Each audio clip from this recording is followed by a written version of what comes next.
Hello students, welcome to Mohit Bansal classes. देखिए, बहुत बार ऐसा होता है कि थ्योरी सब्जेक्ट्स के अंदर स्टूडेंट बहुत अच्छे से पढ़ाई करता है। नो डाउट बहुत ज़्यादा मेहनत करता है, बहुत अच्छी प्रिपरेशन करता है, एग्जाम के अंदर भी वो अच्छे खासे तरीके से आंसर्स लिख कर आता है। पर जितना वो एक्सपेक्ट करता है कि मेरे इतने मार्क्स आ जाने चाहिए, बेसिकली लॉ के अंदर, ऑडिट के अंदर, स्ट्रेटेजिक मैनेजमेंट के अंदर उतने मार्क्स उसके नहीं आते हैं। और फिर स्टूडेंट गैस करता है, सोचता है कि यार मेरे इतने मार्क्स क्यों नहीं आए, मैंने तो आंसर सही लिखे थे।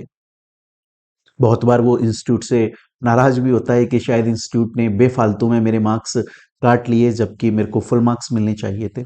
एक्चुअली में सीएमए इंस्टीट्यूट जो है वो खुद आपको कुछ गाइडेंस, कुछ टिप्स शेयर करता है।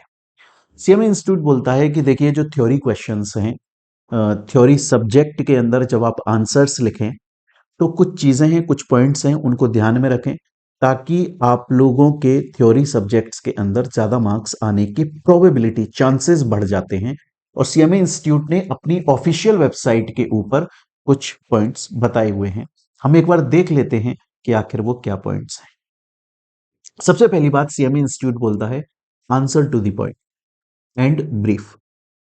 कि सपोज कीजिए एग्जाम के अंदर क्वेश्चन आपसे पूछा गया, बहुत बार ऐसा होता है, क्वेश्चन बोलता है ऑल्ट्रेशन ऑफ नेम क्लॉज, कि कोई कंपनी अपना नाम कैसे ऑल्टर कर सकती है।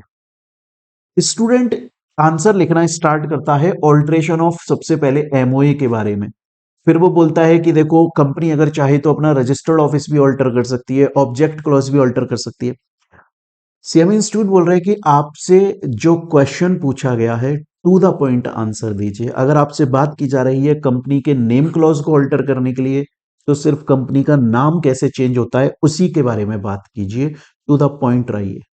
देखिए, इंस्टीट्यूट ने एक बात बहुत ही क्लियर बोली हुई है, और इंस्टीट्यूट बोलता है, देखिए यहां पर पढ़िएगा आप लोग, कि जो पर्सन आपकी कॉपी को चेक कर रहा है उसके पास में प्लेंटी ऑफ टाइम नहीं है।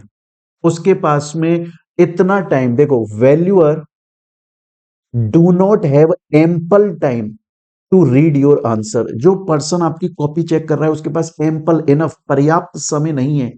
उसको टारगेट दिया गया है, उसको बोला गया है कि आपके पास में 5 दिन है या 7 दिन, 1 वीक है, और आपको 1500 या 2000 कॉपियां चेक करनी है। वो हर एक बच्चे के हर एक आंसर को ऐसे बहुत डिटेल में पढ़ने के लिए नहीं बैठा है, बल्कि इंस्टीट्यूट देखो अब क्या बोलता है, वो स्कैनिंग टेक्निक को यूज करेगा। स्कैनिंग टेक्निक क्या होती है? स्कैनिंग टेक्निक वही है जो हमको बचपन से स्कूल में पढ़ाई गई है, जो हमको टीचर्स बोलते हैं, जो आप लोगों ने बीकॉम के अंदर, बीबीए के अंदर सीखी है। आप लोगों ने देखा है, आपसे दोस्त बोलता होगा आपका कि यार, जब हम आंसर लिखे ना तो उसकी स्टार्टिंग सही लिख दे और उसकी एंडिंग सही लिख दे, बीच का तो उतना ज्यादा कोई पढ़ता नहीं है। ये एक्चुअली में स्कैनिंग टेक्निक होती है। एक्चुअली में ये स्कैनिंग टेक्निक होती है, क्योंकि जो वैल्यूअर आपकी कॉपी चेक कर रहा है ना, वो ये बोलता है कि देखो यार, मेरे पास में ना एक लिमिटेड टाइम है, और उसने डिवाइड भी किया हुआ है कि एक कॉपी को चेक करने के लिए मैं लास्ट टू लास्ट 10 मिनट देने वाला हूं, इससे ज्यादा नहीं। तो वो क्या करता है, आपके आंसर के अंदर ना स्कैन करता है एक बार। वो ये चीज देखना चाहता है कि क्या आपने आंसर में सही सेक्शन यूज किया है। ऐसा तो नहीं है कि क्वेश्चन पूछ रहा है कि डायरेक्टर कैसे रिमूव होगा और आप बता रहे हो कि ऑडिटर कैसे रिमूव होता है। यही चीज चेक करता है एग्जामिनर की, क्या ये आंसर पढ़ने लायक भी है, क्या मैं अपना टाइम भी खर्च करूं इसको पढ़ने के लिए, या इसने पता नहीं कोई दूसरा ही आंसर लिखकर आ गया है, पूछ रहा है सेक्शन 21 से रिलेटेड और ये बता रहा है कंपनीज एक्ट का सेक्शन 35, जिसका कोई एक दूसरे से रिलेशन नहीं है। इसलिए वो पहले स्टार्टिंग का थोड़ा सा पढ़ता है, एंडिंग का थोड़ा सा पढ़ता है, फिर उसे लगता है कि हाँ यार, ये सही ट्रैक पर जा रहा है, क्वेश्चन के अंदर जो पूछा गया है ये कहीं ना कहीं उससे मिलता जुलता आंसर लिख रहा है। तो फिर उस सिचुएशन में वो पर्सन आपके पूरे आंसर को पढ़ना शुरू करता है, अदरवाइज वो बोलता है मैं अपना टाइम क्यों खराब करूं। तो खुद सीएमए इंस्टीट्यूट बोलता है कि जब भी आप थ्योरी क्वेश्चंस लिखें, थ्योरी का आंसर लिखें, तो आप टू दी पॉइंट बात करें, आप इधर उधर की फालतू बातें ना करें। वरना, क्योंकि एग्जामिनर स्कैनर की तरह चेक कर रहा है, वो ये देखना चाहता है कि क्या आपने थोड़ा बहुत भी सही सेक्शन को फॉलो करते हुए आंसर लिखा है, तो मैं अपना टाइम बर्बाद करूं। उसके अलावा इंस्टीट्यूट बोलता है कि जब भी आप कि जब भी आप थ्योरी आंसर्स को लिखें तो पॉइंट में, लिस्ट में लिखें। देखिए, इसका एक बेसिक सा मैं आपको एग्जांपल दूं। आप सोचिए कि एक ना आपको न्यूज़पेपर पढ़ने को दिया जाए। बचपन में तो हम पढ़ना चाहते ही नहीं थे न्यूज़पेपर को। इवन आज भी अगर आपको न्यूज़पेपर पढ़ने को दिया जाए ना, तो बहुत कम ऐसे स्टूडेंट्स होंगे जो न्यूज़पेपर पढ़ना पसंद करते होंगे। पर आपको अगर मैं कोई कॉमिक्स दे दूं, या मैं कोई आपको ऐसी बुक दे दूं, कार्टून बुक, उसको आप पढ़ लोगे। क्यों? क्योंकि आधे से ज्यादा तो उसके अंदर डायग्राम्स होते हैं और बाकी की चीजें ना वो पॉइंट्स में लिखी होती हैं।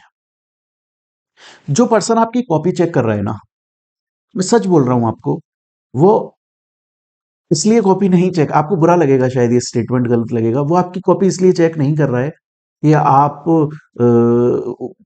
उसको अपनी कॉपी के अंदर आपने ऐसा कुछ लिख दिया है, या आप सीएमए बनने के बाद में देश की इकोनॉमी को बहुत ज्यादा ऊपर लेकर चले जाओगे। वो एक्चुअली में इसलिए चेक कर रहा है क्योंकि उसका काम है और उसके पास में एक लिमिटेड टाइम है।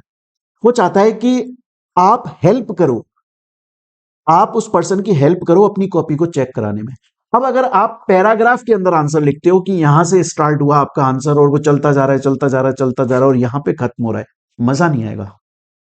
लेकिन वही आंसर अगर आपने पॉइंट्स में लिखा हुआ है, तो वो बंदा बोलता है कि यार इजी है, अब मैं एक छोटा सा पॉइंट पढ़ता हूं, मेरे को समझ में आ जाता है ये क्या बोलना चाहता है। अदरवाइज पहले मेरे को पूरा पैराग्राफ पढ़ना पड़ता था। ये इजी हो गया उसके लिए, आपके लिए भी इजी होता है। आपको जब कोई नोट्स बनवाता है, कोई भी टीचर आपको पढ़ाता है ना, अगर वो पैराग्राफ फॉर्म में लिखा रहा है तो आपको थोड़ा सा बोरियत होने लग जाती है। बट अगर उसकी बुक के अंदर चीजें एग्जाम्पल्स के साथ में या पॉइंट्स के अंदर लिखी हुई हैं, तो आपको इजी रहता है कि ठीक है ना यार, एक एक पॉइंट अगर मैं पढ़ लूंगा तो पूरा कॉन्सेप्ट मेरे को समझ में आ जाएगा। इंस्टीट्यूट यही बोल रहा है कि जो आपकी कॉपी चेक कर रहा है, आप उसकी हेल्प कीजिए, ज्यादा से ज्यादा आंसर्स को आप पॉइंट्स के अंदर लिखिए, क्योंकि चांसेस क्या होते हैं कि वैल्यूअर, देखो लिखा है इंस्टीट्यूट ने अपनी वेबसाइट पर कि ज्यादा चांसेस हैं कि वो वैल्यूअर आपके पॉइंट को पढ़ लेगा और कम चांसेस हैं कि वो आपके पूरे पैराग्राफ को पढ़ेगा। उसके अलावा उसके अलावा एक और जो मोस्ट इंपॉर्टेंट बात बोली गई है, वो ये बोलता है कि देखो, अगर थ्योरी क्वेश्चन इस तरीके से आया है जिसमें क्वेश्चन की लैंग्वेज है कि डिस्क्राइब करो, तो आप आंसर को पैरा फॉर्म में लिखो। और अगर ऐसा नहीं है, डिस्क्राइब करने को नहीं बोला गया है, तो आप आंसर को पॉइंट्स की फॉर्म में लिखो। इंस्टीट्यूट इस बात को अपनी ऑफिशियल वेबसाइट पर बोलता है। उसके अलावा सबसे मोस्ट इंपॉर्टेंट चीज, स्टूडेंट ये बोलता है कि सर, क्या मैं थ्योरी आंसर लिखते वक्त मेरे माइंड में एग्जाम्पल आ रहा है, मुझे लग रहा है कि ये जो आंसर मैं लिखने वाला हूं इसको मैं एग्जाम्पल के थ्रू और अच्छे से प्रेजेंट कर सकता हूं, क्या मुझे एग्जाम्पल लिखना चाहिए, या फिर फाइनल एग्जाम्स के अंदर एग्जाम्पल लिखना गलत होता है? नहीं, इंस्टीट्यूट खुद बोलता है भैया एग्जाम्पल लिखो, आप अच्छी बात है, आप जितना ज्यादा एग्जाम्पल लिखोगे उतना बेहतर होगा, तो आप एग्जाम्पल लिख कर आइए। उसके अलावा जो आप आंसर लिख रहे हो उसके अंदर जो कीवर्ड है, जो मेन बात है, जो मेन स्टेटमेंट है, जिससे पूरा आंसर का क्रक्स निकल के आता है, उसे आप अंडरलाइन करो। इंस्टीट्यूट बोलता है आप उसे अंडरलाइन करो। इस उस स्टेटमेंट को, उस कीवर्ड को अंडरलाइन करके आप उस वैल्यूअर की हेल्प कर रहे हो, बता रहे हो कि भैया देखो, आंसर के अंदर आप यही चीज ढूंढना चाह रहे थे, ये मैंने लिखी है, बाकी मैंने प्रेजेंट किया है अपने आंसर को अच्छे से, बट की बात मैंने यहां पर लिख दी है, मेन बात, आप इसको पढ़ लो यहां पर। उसके अलावा इंस्टीट्यूट बोलता है कि अगर अगर कहीं पर डिफरेंस पूछा गया है, तो आपकी कोशिश होनी चाहिए कि आप टेबुलर फॉर्म में लिखो। बहुत बार मैंने देखा है स्टूडेंट डिफरेंसेस को पैरा फॉर्म में लिखकर आ जाते हैं। अगर डिफरेंस टेबुलर फॉर्म में नहीं बन पा रहा है तो बात अलग है। कुछ डिफरेंसेस ऐसे होते हैं जिन्हें आप टेबुलर फॉर्म में प्रेजेंट नहीं कर पाते हो, तो फिर आपको वो पैरा फॉर्म में लिखने पड़ते हैं। बट अगर आप डिफरेंसेस को टेबुलर फॉर्म में कर सकते हो, इंस्टीट्यूट बोलता है कि भैया टेबुलर फॉर्म में करो, ये बहुत ही ज्यादा अच्छा होगा।